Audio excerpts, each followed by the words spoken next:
देर से तुम्हें बुला रही हूँ, तुम्हें कोई आवाज नहीं आ रही, और इतने शोर में रहोगी ना तो बहरी हो जाओगी। जब आप और पापा चीखो पुकार करते हैं तो आपको ख्याल नहीं आता? सही कहा तुमने अरमान, याद रखना अपनी इस बात को, और अब अपने पापा की बात ही मानना। अरे कैसे मान लूं उनकी बात, ये दिल है ना कमबख्त, मानता नहीं।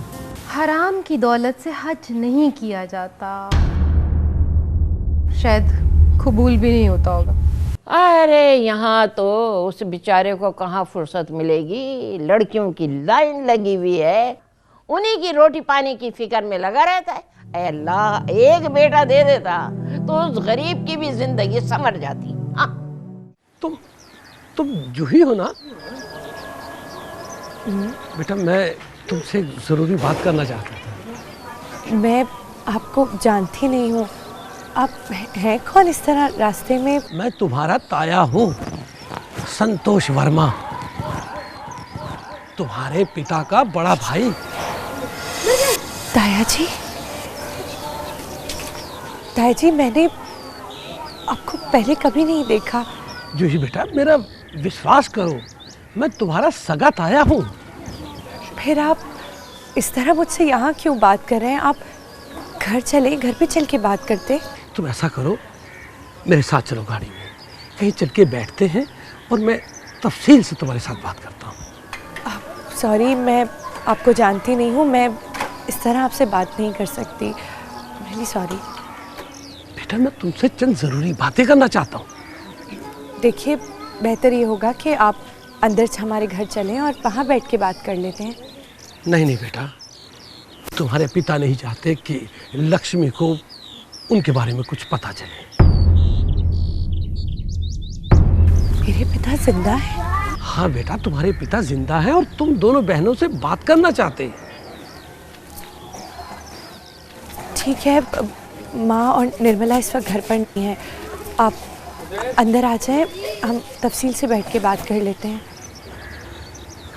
अच्छा बेटा, जैसे तुम्हारी खुशी, चलो।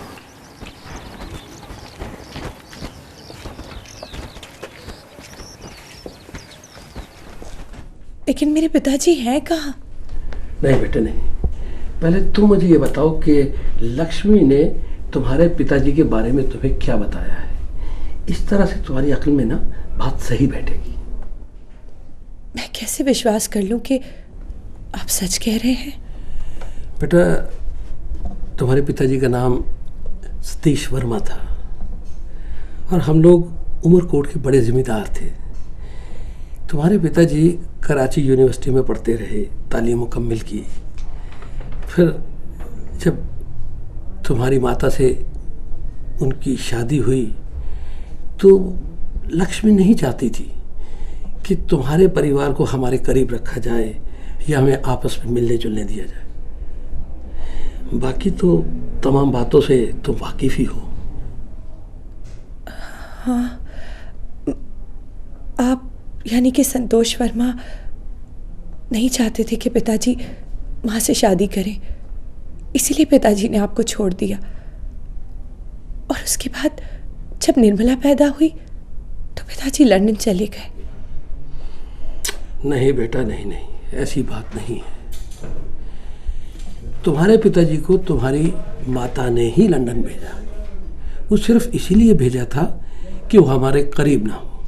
इतने साल हो गए, पिताजी की कोई खैर खबर नहीं, कुछ पता ही नहीं चला कि पिताजी हैं कहाँ। बस एक दिन एक खत आया कि पिताजी स्वर्गवासी हो गए। नहीं, ये झूठ है।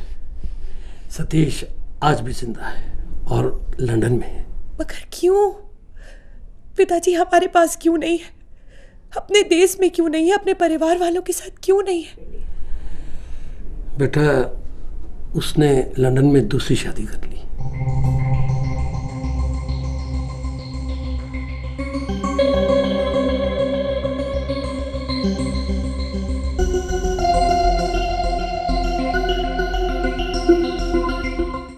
यार कसम से अब इस नौकरी में मज़ा नहीं रहा। बे यार, तुम नौकरी को रो रहे हो, यहाँ जिंदगी में मज़ा नहीं है। खुदकशी करने के तरीके मैं बता देता हूँ, अमल तुम्हें खुद करना है। एक बात तुम्हें बता दूं मैं, है राज की बात, मैं दरअसल बहुत ही बुज़दिल आदमी हूँ, समझे? यार हुआ क्या है, कोई लड़की पसंद आ गई है क्या? कैसी बातें कर रहे हो यार, ला हौल वला कुव्वता इल्ला बिल्लाह। मैं भाई जवान बच्ची का बाप हूँ, इस उम्र में ये हरकतें कुछ अच्छी लगती हैं क्या? तो फिर यकीनन भाभी से फटा हुआ होगा, है ना? ठीक कहते हो तुम। उसे मुझसे दरअसल बहुत सारी शिकायतें हैं। हाँ यार, जब औलाद जवान हो जाती है ना तो बेगम के मुंह में ज़बान आ जाती है, उससे दरअसल औलाद की सपोर्ट जो मिल जाती है। बात यह है कि तुम्हारी भाभी भी ठीक ही कहती है, वो अपनी तबीयत से मजबूर है, मैं अपनी आदत से मजबूर हूँ। यार तुम्हारे ऐसा करो, मेरे साथ शाम को शादी की तरफ चलो, वो जो वजीफ़ा बताएंगे ना बस तुम सिर्फ उस पर अमल करना, तुम्हारे सारे मसले मसाइल हल हो जाएंगे। ठीक है फिर आज ही ले चलो यार, मैं भी इस रोज़ रोज़ की किलकिल से तंग आ गया हूँ। तुम फिक्र मत करो यार, शादी बहुत पहुँचे हुए बुजुर्ग हैं, तुम्हारा मसला तो वो यूँ चुटकी बजाते हुए हल कर देंगे।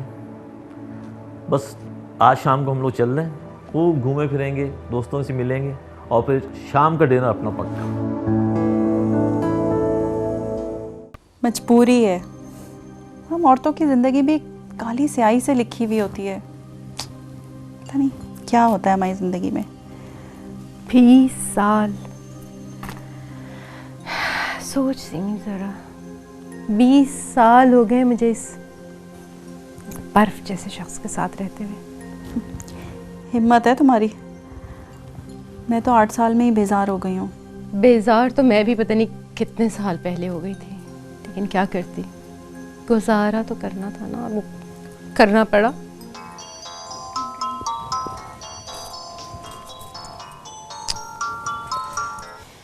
हेलो, क्या मसला क्या है तुम्हारा, तुम्हें प्रॉब्लम क्या है आखिर? देखो मेरी बात सुनो, मैं कोई 16-17 साल की कोई अल्हड़ दोशीज़ा नहीं हूँ, 2 जवान बच्चों की माँ हूँ, शादीशुदा हूँ।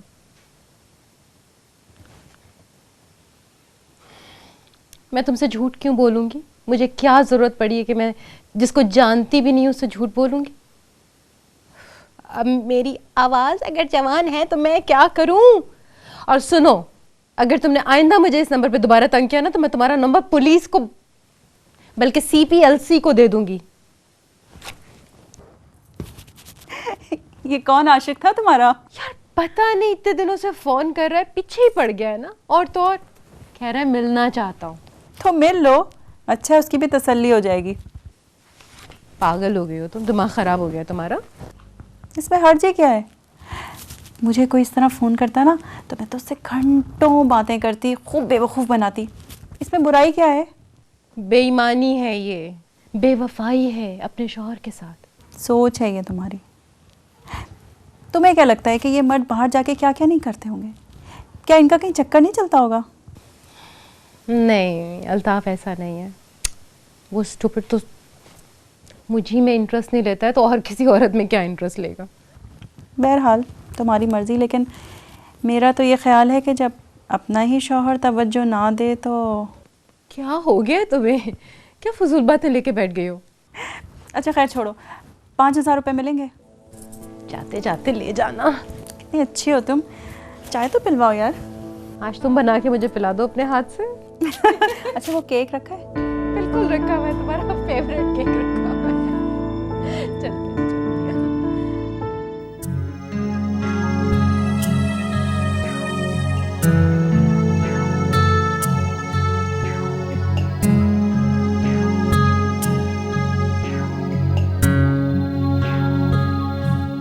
कहने को तो बहुत कुछ है, लेकिन आपको एक नसीहत करूंगा कि आप 5 टाइम नमाज बाकायदगी से पढ़ें। शाह साहब, कोशिश तो बहुत करता हूँ, नमाज की पाबंदी हो, लेकिन सारी जो गड़बड़ है इसी लेकिन से ही शुरू हो रही है। शाह साहब, इन्हें कोई वजीफ़ा बता दीजिए। नमाज से बड़ा कोई वजीफा नहीं है। नमाज जो है तमाम बुराइयों से पीछा छुड़ा देती है। झूठ, फरेब, धोखेबाजी, सिर्फ उसका एक ही इलाज है, वो है नमाज। सुभान अल्लाह शाह साहब। अल्लाह ने आपको इतनी अच्छी सूरत दी, उसमें एक शे का इजाफा कर दे। हुक्म शाह साहब। हुक्म तो सरकार तो आलम का है, हमारी तो सिर्फ यही इल्तिजा है कि अपने चेहरे पे दाढ़ी मुबारक सजा ले। ठीक है शाह साहब, मैं अब शेर नहीं बनाऊँ। जज़ाकल्लाह, अल्लाह आपको इसकी इजाज़त दे। आप हज बैतुल्लाह ज़रूर करें, लेकिन पहले अपने दिल को साफ कर दें। एक आखिरी नसीहत, खुद को और अपने ख़ानदान को लुक़्मा हराम से बचाएं। गंदगी का एक छींटा पूरे वजूद को नापाक कर देता है। बेशक।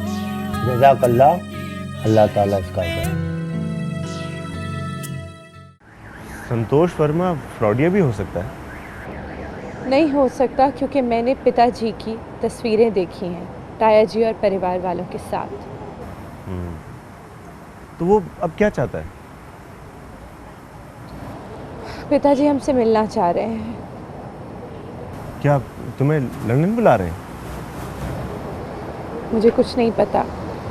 अफसोस तो इस बात का है कि माँ ने हमसे झूठ बोला, हमें ये बताया कि पिताजी अब इस दुनिया में ही नहीं रहे, जबकि वो जीवित है।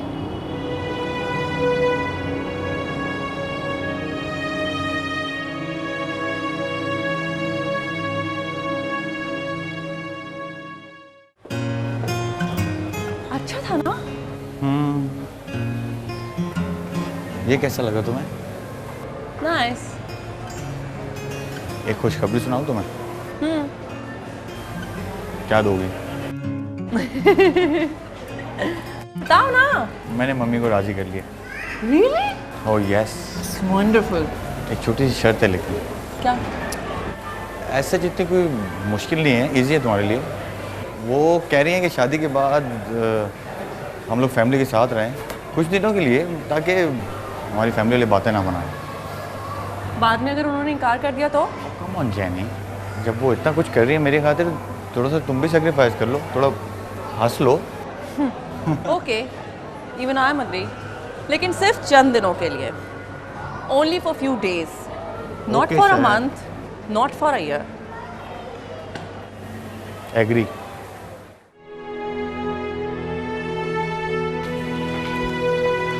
जूही,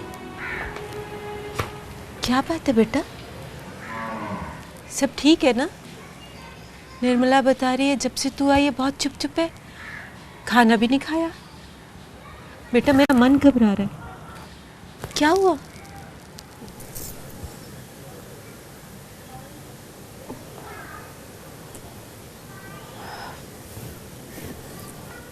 मैं ठीक हूँ माँ, आप कब आई?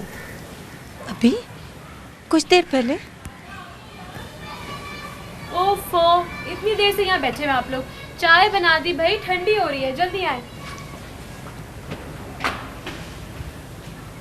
आओ बेटा, चाय ही पी लो। हाँ माँ, तुम चलो, मैं आ रही हूँ, जल्दी आना।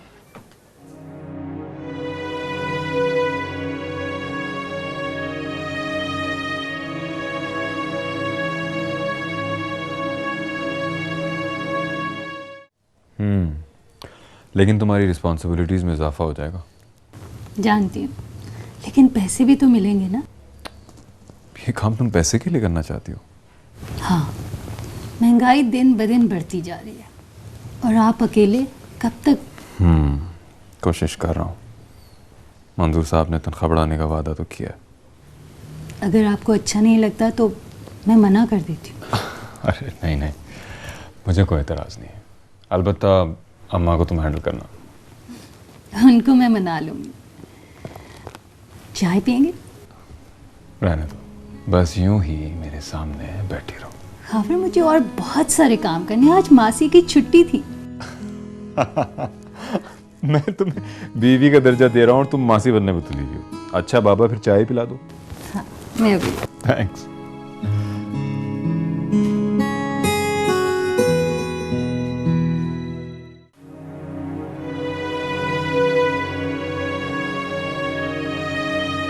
दीदी, क्या बात है? जब से तुम कॉलेज से आई हो मुझे कुछ परेशान परेशान लग रही हो। कुछ नहीं है। मुझे भी नहीं बताओगी? अब मैं समझी। अनिल भैया से कोई झगड़ा हुआ है ना? नहीं, कहा ना, तुम चिंता मत करो, कुछ नहीं है।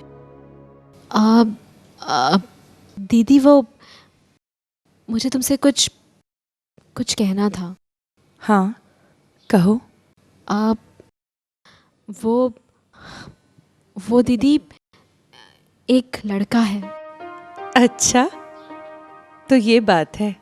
वो दीदी, वो मुझसे बहुत प्यार करता है। और तुम? हाँ, मैं भी उसे नापसंद तो नहीं करती, मगर एक बहुत बड़ी प्रॉब्लम है दीदी। प्रॉब्लम? कैसी प्रॉब्लम? वो मुसलमान है। निर्मला, तू क्या कह रही है? हे भगवान, मुसलमान है? तो मैं क्या करूं दीदी? क्या करूं क्या निर्मल? तू उससे किनारा कर ले, ऐसा कुछ नहीं हो सकता। मगर हम अपने अपने धर्म पर। तनख्वाह वो क्या देगी? अम्मा, एज सच तो कुछ डिसाइड नहीं हुआ, लेकिन मेरा ख्याल है कि 10,000 तक तो मिल ही जाएंगे। ये तो बहुत थोड़ी है। भाई, थोड़ी हो या ज्यादा हो, हमें इसकी कमाई का क्या करना है? ये जो चाहे सो करे। अरे इसने कहाँ लेकर जाना है? रहेंगे तो इसी घर में। अम्मा, आप बिल्कुल फिक्र ना करें, मेरी जितनी भी तनख्वाह होगी वो सब आपके लिए और इस घर के लिए होगी।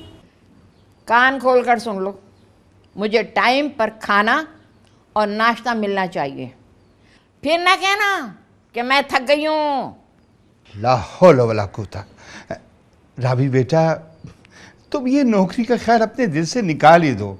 अरे नहीं अब्बा, आप बिल्कुल फिक्र ना करें, मैं सब संभाल लूँगी। ये तुम्हारे हक में बेहतर है, वरना मेरे बच्चे को संभालने के लिए लड़कियों की लाइन लगी हुई है। जी अम्मा।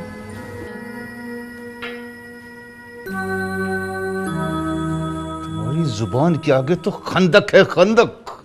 तुम उससे बचो, कहीं तुम ना खंदक में गिर जाओ।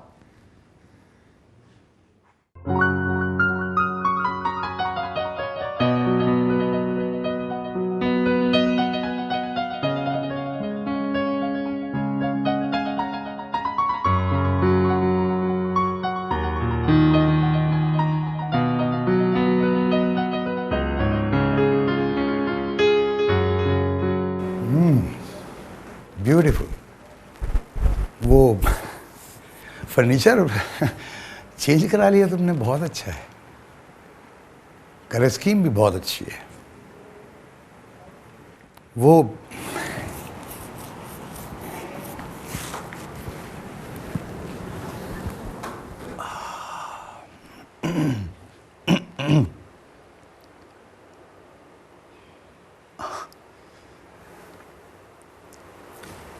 आज बहुत खूबसूरत लग रही हो। खूबसूरत तो मैं हमेशा से हूँ, वरना तुम मुझसे शादी ना करते।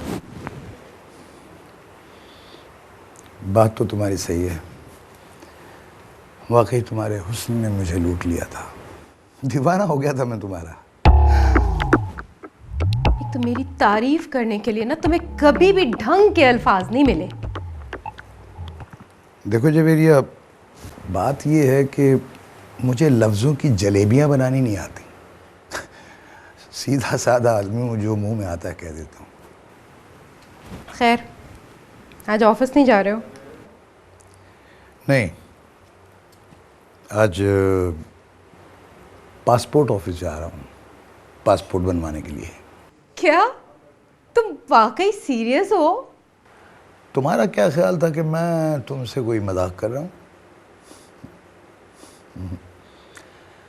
जब मैं कोई चीज़ ठान लेता हूँ तो उसे कर कर ही छोड़ता हूँ। और इतना पैसा तो है मेरे पास कि 2-3 लाख रुपए अगर हज पर खर्च कर दूँ तो क्या बुरा है। हाँ, तुम पे तो कोई भी फर्क नहीं पड़ेगा।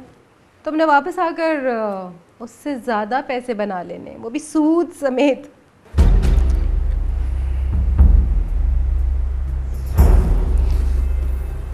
ये जो इस किस्म की तुम बातें करती हो ना, इनका मुझ पर कोई असर नहीं होता, कोई असर नहीं होता। आज अगर घर पे हो तो मेरे साथ शॉपिंग के लिए चले चलो, बहुत सारा सामान खरीदना है घर के लिए। नहीं, सॉरी भाई, आई एम सॉरी। जिस तरह तुम मुझसे झिक करती हो उसी तरह बाहर जाके दुकानदारों से झिक करती हो। मैं अफोर्ड नहीं कर सकता। और आई एम सॉरी, ये मेरी प्रॉब्लम है, मैं तुम्हारे साथ नहीं रह सकता।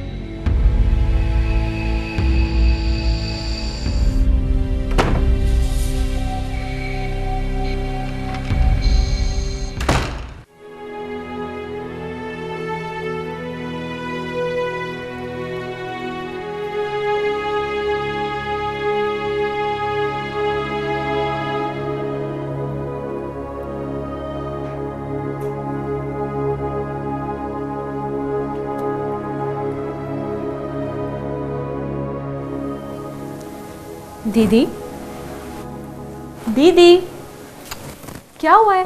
नाश्ता नहीं करना? कॉलेज से देर नहीं हो रही तुम्हें?